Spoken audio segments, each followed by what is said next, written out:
नमस्कार, मैं श्री भारद्वाज। दोस्तों, कभी कभार ऐसा समय आता है कि सूर्य जैसा अकारक ग्रह आपकी कुंडली में दोस्तों सूर्य 12वें भाव का मालिक है तो अकारक कहलाता है। यह आपकी ज़िंदगी को माला माल तो करेगा और बड़े बदलाव की ओर भी यह सूर्य संकेत करता है। विपरीत राजयोग बनाता है, सबसे बड़ी बात यह है, और किस्मत का गुब्बारा फूटेगा। आप परम भाग्यशाली रहने वाले हैं। याद रखिए, इस तरह की स्थिति में जब सूर्य होता है तो आप भाग्यशाली होते हैं। आप कहेंगे अष्टम भाव से किस्मत का कैसा संबंध? जी हाँ दोस्तों, 12वें भाव का मालिक अष्टम में है तो किस्मत का तो कोई संबंध नज़र नहीं आता। आप जरूर इस कौतूहल में होंगे, परंतु प्रूव करके बताऊंगा कि किस्मत का कितना बड़ा रोल है इस सूर्य के परिवर्तन के साथ। दोस्तों, बहुत ही महत्वपूर्ण और आपके लिए लाभकारी यह विश्लेषण है।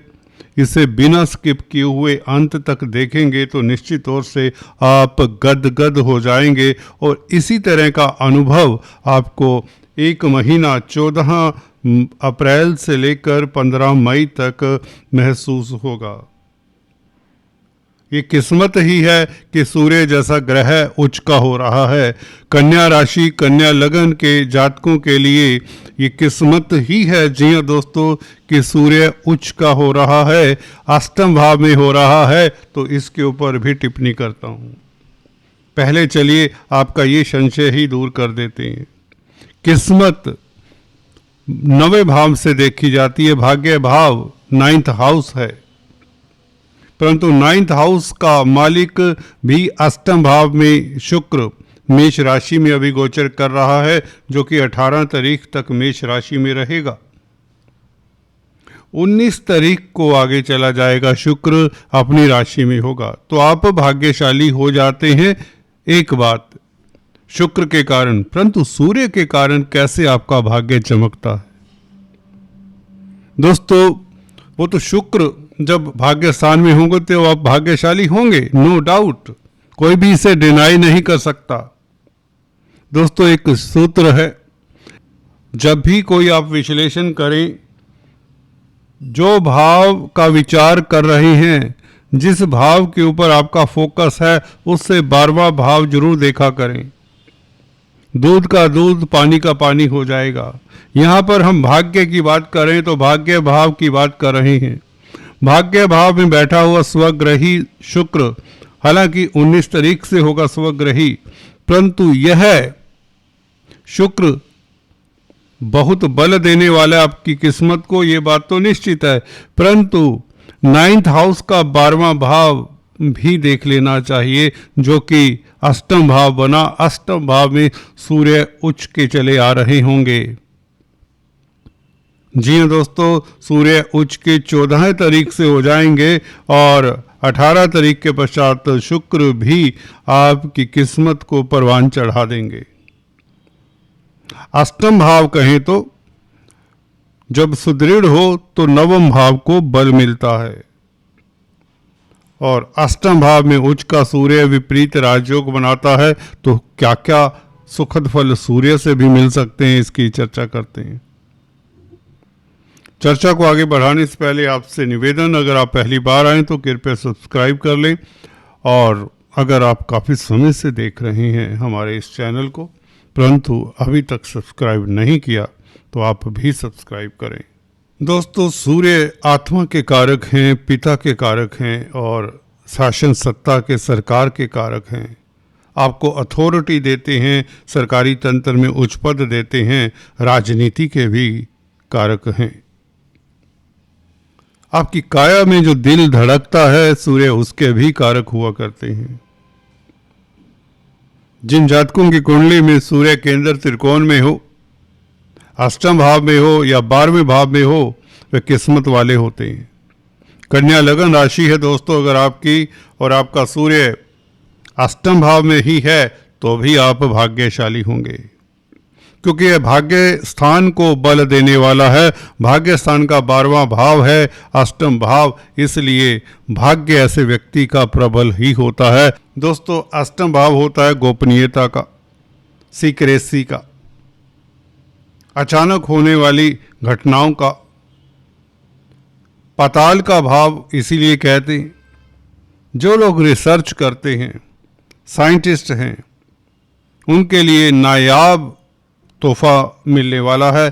किस्मत के कारण कोई बड़ी उपलब्धि रिसर्च में, अपनी साइंस में, अपनी किसी भी फील्ड में उन्हें हासिल होगी।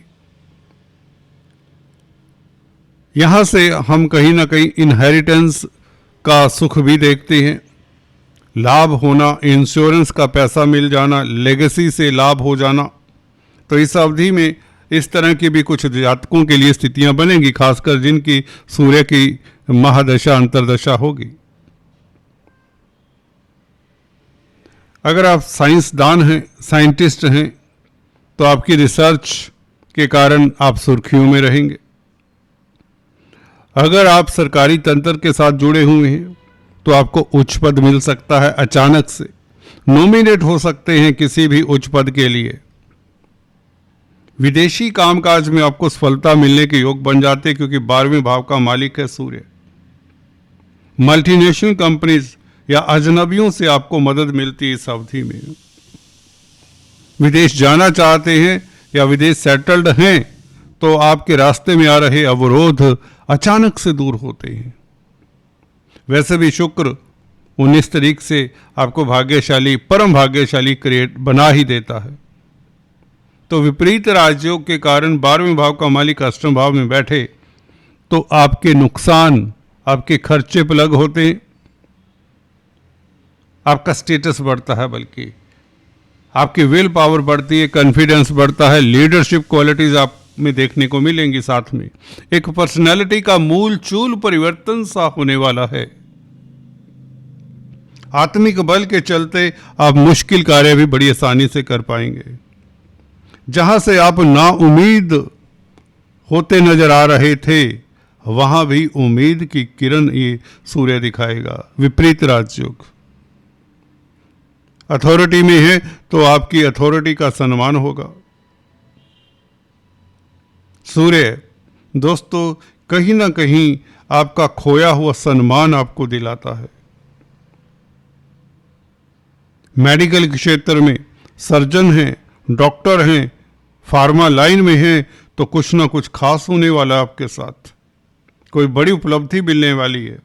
सोशल वर्क करते हैं, असाइलम्स के लिए कामकाज करते हैं, या इवन पराविद्याओं में हैं, कोई हीलिंग का कामकाज करते हैं, लोगों का भला करने का कामकाज करते हैं, तो आपके लिए ये अद्भुत राजयोग कारक पीरियड है। पिता पक्ष से कोई शुभ समाचार मिले, हालांकि हल्के फुल्के वैचारिक मतभेद देखे जा सकते हैं। पेरेंट्स के साथ बच्चों का वैचारिक मतभेद होना आम सी बात है, उसमें कोई बड़ी बात नहीं।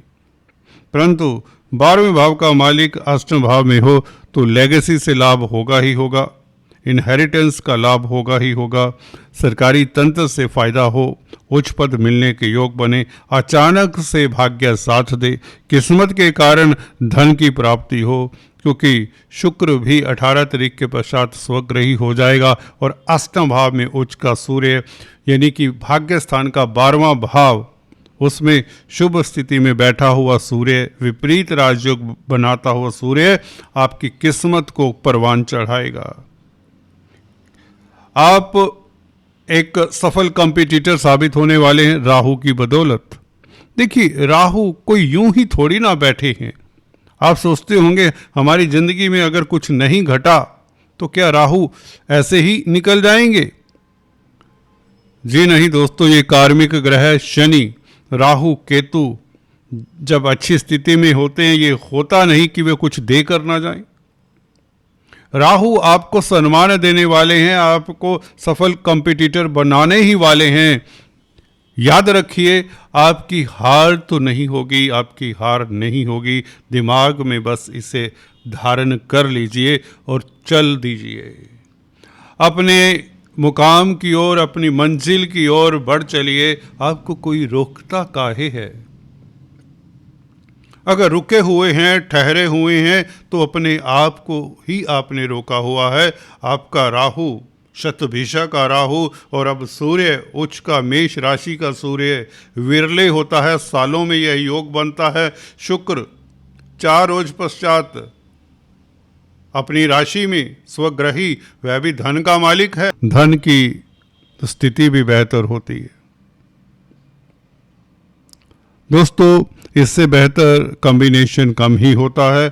अगर हम नक्षत्रों के प्रभाव को भी देखें चलते चलते, सूर्य दोस्तों अश्विनी नक्षत्र में 27 तारीख तक 12वें भाव में बैठा हुआ केतु के नक्षत्र में 27 तारीख तक धर्म कर्म में आस्था रहे, पराविद्याओं में आस्था रहे, पराविद्याओं से आपको लाभ हो, योगा मेडिटेशन से लाभ हो, चैरिटी से लाभ हो, सोशल वर्क से लाभ हो, समाज में प्रतिष्ठा बढ़े, आपकी नींद अच्छी रहे, स्वास्थ्य अनुकूल रहे।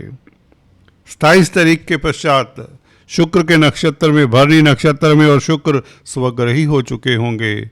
सूर्य देखिए अष्टम भाव में शुक्र के साथ भी संबंध बना लेंगे, ये बड़ी बात है। तो इस महीने के अंत तक पहुंचते पहुंचते सूर्य एक्टिवेट हो जाएंगे। एक्टिवेट तो खैर हो ही जाते हैं अष्टम भाव में उच्च के होने से, परंतु शुक्र के साथ संबंध बनाने से ये भाग्य को भी एक्टिवेट कर देते हैं। सोया सोया सा भाग्य आपका जाग जाता है 27 तारीख के पश्चात।